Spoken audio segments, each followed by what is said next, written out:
আসসালামু আলাইকুম রহমতুল্লাহি অবরাকাতু। আমার প্রাণপ্রিয় বন্ধু, এই অবস্থা? তোমরা সবাই কেমন আছো? আশা করি আল্লাহর রহমতে তোমরা ভালো আছো। আমি আসলে তোমাদের সামনে আজকে যে ভিডিওটা নিয়ে আসলাম, অবশ্যই তোমরা সবাই আমার ভিডিওটা বেশি বেশি লাইক শেয়ার কমেন্ট করবা এবং আমার পাশে থাকবা। এখন পর্যন্ত আমার ভিডিওটার সামনে যারা আসছেন, আমার চ্যানেলে যারা এখন পর্যন্ত নতুন সাবস্ক্রাইব করেন নাই, বন্ধু আমার দিকে তাকাও, আমার ভিডিওটা সাবস্ক্রাইব করে আসো, লাইক শেয়ার করে আসো, আর একটা কমেন্ট করে আসো ভিডিওটা তোমার কাছে কেমন লাগতেছে। আমি এখন তোমাদের সামনে ভিডিওটা নিয়ে আসলাম, এটা হলো একটা চিলার নিয়ে আসলাম। এই পাম্প রুমে মোট 4টা চিলার বসাইছি। চিলারের সাথে আছে চিলার পাইপ, সাথে আছে পাম্প। তো আপাতত প্রথমে আমি আপনাদেরকে চিলারটা দেখাই। চিলারের সাথে 4টা পাইপ আছে, 2টা সাপ্লাই আর 2টা রিটার্ন। তো যাই হোক, চিলারের এখন আমরা যে চিলারটা দেখতেছি, চিলারটার ওজন হলো 15 মণ, 15 টন ওজন। আগে যে চিলার ছিল 12 টন, এখন এটা বসানো হয়েছে 15 টন। তার মানে আগেরটার চাইতে 3 টন বেশি আছে। এবং এই চিলারটা বৈশা আছে কিসের উপরে? 4টা পায়ের উপরে। আর 4টা পায়ের নিচে কি আছে? স্প্রিং আছে। এক একটা স্প্রিং বক্সের ভিতরে 12টা করে স্প্রিং আছে। এবং কি এই স্প্রিংগুলোর এক একটা পায়ের লোড অনুযায়ী সেট করা হয়েছে। স্প্রিংগুলো এক একটা পায়ে এক এক কালারের স্প্রিং বক্স বসানো আছে, যেগুলা লোড নির্ধারণ করা হয়েছে। যে সাইডে ওজন বেশি, যে লোড বেশি নিবে তার জন্য স্প্রিংয়ের ধরনটা ভিন্ন, যে লোড কম নিবে তার জন্য ভিন্ন। তো এই টোটাল এই 15 টন এই ওজন এই 4টা পায়ের উপরে নির্ভর করে বসে থাকবে চিলারটা বছরের পর বছর। এবং তার সুইচ বক্স যে কারেন্টের জয়েন্ট হবে সেটা কিন্তু উপরে।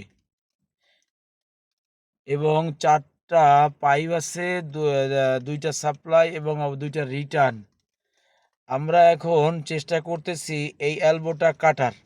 এটা অলরেডি গ্রাইন্ডারের মাধ্যমে কেটে ফেলেছি, কারণ এই 12 ইঞ্চি এলবোটা হাতে গ্রাইন্ডারের মাধ্যমে কাটার কারণ হইল যে এই আমাদের অক্সিজেন ছিল, আমাদের যে গ্যাস সিলিন্ডার অক্সিজেন ছিল এটা শেষ হয়ে গেছে। হ্যাঁ, নাইট্রোজেন শেষ হয়ে যাওয়ার কারণে আমরা হাতে গ্রাইন্ডারের মাধ্যমে কেটে নিতেছি। তারপরে আমরা এটাকে 8 ইঞ্চি নিচে নামাবো, ওইখান থেকে কেটে ফেলে দিব।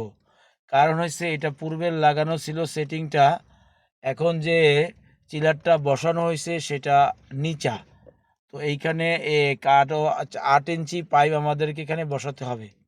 সেই জন্য এলবোটা কাটার পরে ওখানে আমরা 8 ইঞ্চি পাইপ জয়েন করে তারপরে আমরা এটার সাথে যে মডিফাই করতে যে সকল জিনিস লাগবে এবং যে সকল জিনিস এখানে বসবে, তার ভিতরে ভালভ আছে, বল ভালভ আছে, মোটর ভালভ আছে, তারপরে তোমার ফ্লেক্সিবল আছে, ইত্যাদি ইত্যাদি অনেক কিছু আছে। তো তারপরে অল্প জায়গা, তো সেই কারণে মডিফাই একটু বেশি করতে হবে। তো আমরা সেটা করতেছি। এখন তুমি দেখতে পাইতেছো যে আমি গ্রাইন্ডারের মাধ্যমে আমার যে 12 ইঞ্চি জিআই এলবোটা আছে, আমি ওইটা কাটার চেষ্টা করতেছি এবং সুন্দরভাবে কাটতেছি।